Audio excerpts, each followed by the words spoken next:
വീട്ടിൽ തന്നെ നമ്മുടെ ആവശ്യത്തിന് മഞ്ഞൾപ്പൊടി തയ്യാറാക്കി എടുക്കുക.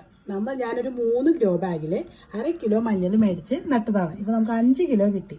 ഞാനൊരു 30 ബാഗിൽ വെച്ചു. ബാക്കി നമ്മൾ പുഴുങ്ങി ഉണക്കി നമുക്ക് മഞ്ഞൾപ്പൊടി തയ്യാറാക്കാനായിട്ട് എടുക്കുകയാണ്. വേരൊക്കെ നമുക്ക് പറിച്ച് കളയാം.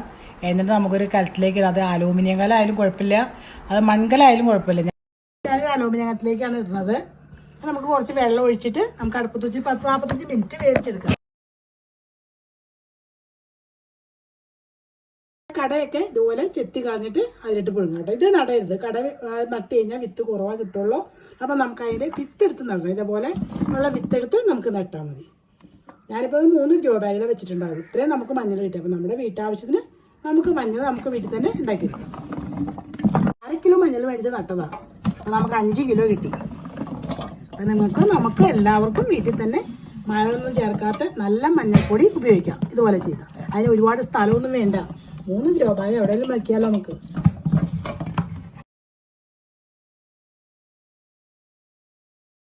വെള്ളം ഒഴിക്കാം കേട്ടോ.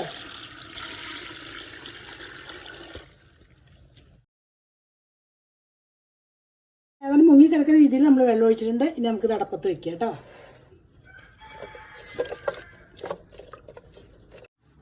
നമുക്ക് അടപ്പത്ത് വെക്കാം കേട്ടോ.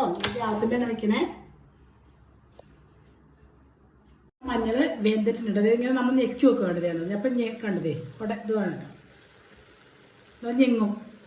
അപ്പം വെന്തിട്ടുണ്ട്. അപ്പം നമുക്ക് തീ ഓഫ് ചെയ്യാം. ഒരു കോലിലൂടെ ഇങ്ങനെ കുത്തി വെക്കേണ്ടതേ വേണം. പെട്ടെന്ന് സ്മൂത്തായിട്ട് കയറി പോകണ്ട. അപ്പോൾ വെന്തിട്ടുണ്ട്. മുട്ടയിൽ നമുക്ക് വെള്ളം പോകാനായിട്ട് വെക്കാം. അപ്പോൾ വെള്ളം പോകുമ്പോൾ നമുക്ക് ഇതുപോലെ പൊളിച്ചെടുക്കാം. വലിയ പീസൊക്കെ 1-2 പൊളിച്ചെടുക്കാം. ചെറുതൊന്നും നിങ്ങൾ പൊളിക്കണ്ട കേട്ടോ. അപ്പോൾ നമ്മുടെ മഞ്ഞൾ ഉണങ്ങിയിട്ടുണ്ട്. വേണ്ട വലിയ വലുതൊക്കെ ആണെങ്കിൽ 1, 4, 5 ആയിട്ട് പൊളിച്ചിടണം കേട്ടോ. ഇതുപോലെ പൊളിച്ചിടാം. ചെറുതാണെങ്കിൽ നിങ്ങൾ പൊളിക്കണ്ട. അപ്പോൾ ഞാനൊരു 15 ദിവസം ഉണക്കി. നമുക്ക് ഉണക്കറിയാനായിട്ടൊരു കഷ്ണം എടുത്ത് നമുക്കിങ്ങനെ ഒടിച്ച് നോക്കുക. ആണ് ഇതുപോലെ ഒടിച്ച് നോക്കുക. പെട്ടെന്ന് ഒടിയുണ്ട് കണ്ടത്. ഇത് നന്നായിട്ട് ഉണങ്ങിയിട്ടുണ്ട്. ഇനി നമുക്ക് ഇതിൻ്റെ തൊണ്ട് കളയണം. ഞാൻ ചോദിക്കില്ല എങ്ങനെ തൊണ്ട് പോയത്. നമുക്ക് ഒരു സഞ്ചിയോ അല്ലെങ്കിൽ ഒരു ചാക്കോ എന്തെങ്കിലും ഇട്ടിട്ട് അതിലേക്ക് ആക്കിയിട്ട് ഒന്ന് തല്ലിയെടുക്കുക. അപ്പോൾ ഞാനൊരു സഞ്ചിയിൽ അരി വാങ്ങിക്കുന്ന സഞ്ചിയിലേക്ക് ഇടാണത്. അത് നമുക്കൊന്ന് തല്ലിയെടുക്കുക. അപ്പോൾ അതിൻ്റെ തൊണ്ടൊക്കെ പോയി കിട്ടും. അതിൻ്റെ ചേറ്റി കളയാം. ഇത് സഞ്ചിയിലേക്ക് ഇടണം കേട്ടോ. നിങ്ങൾ സഞ്ചിയോ ചാക്കോ എന്നാൽ അതിലേക്ക് ഇടാം. എന്നാലും ഇടുന്നതിൻ്റെ തല നമ്മളിങ്ങനെ കൂട്ടി പിടിക്കുക. അതിലൂടെ അങ്ങോട്ടും ഇങ്ങോട്ടൊക്കെ മറിച്ചിട്ടിട്ട് ഇങ്ങനെ കൊട്ടിങ്ങനെ എടുക്കുക. അപ്പോൾ നമ്മളെ തൊണ്ടൊക്കെ പോയിട്ടുണ്ട്. തൊണ്ട് കിടക്കേണ്ടത് വേണ്ട. ഇതൊക്കെ തൊണ്ടാണ്. അപ്പോൾ നമ്മളിതിൽ നിന്ന് തൊണ്ടൊക്കെ പോയി നമുക്കിത് ചേറ്റി കളഞ്ഞെടുക്കുക. ഇനി ഒന്ന് ചേറ്റി കളഞ്ഞ് പൊടിപ്പിക്കാൻ കൊടുക്കുക. മെല്ലി പൊടിച്ചുകൊണ്ട് അതെ കണ്ടമാനം തൊണ്ട് പൊടിഞ്ഞ് പോയിട്ടുണ്ട്.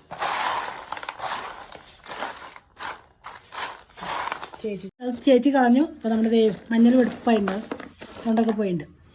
ഇനി നമുക്ക് പൊടിപ്പിക്കുക. അപ്പോൾ നമ്മുടെ മഞ്ഞൾപ്പൊടി പൊടിച്ചു കൊണ്ടിട്ടുണ്ട് കേട്ടോ. മഞ്ഞൾപ്പൊടി പൊടിച്ചു കൊണ്ട് മുഖത്ത് വെച്ചിട്ടുണ്ട്. അപ്പോൾ അത് ചൂടാറിയിട്ടുണ്ട്. ഇനി നമുക്കത് കുപ്പികളിലേക്ക് പകർത്തി വയ്ക്കാം കേട്ടോ. കട്ടയെ കുടച്ച് കുപ്പിയിൽ പകർത്തി വയ്ക്കുക. നമ്മുടെ മഞ്ഞൾപ്പൊടി റെഡി ആയിട്ടുണ്ട്. അപ്പം നിങ്ങളിത് എല്ലാവരും ഒന്ന് ട്രൈ ചെയ്ത് നോക്കുക.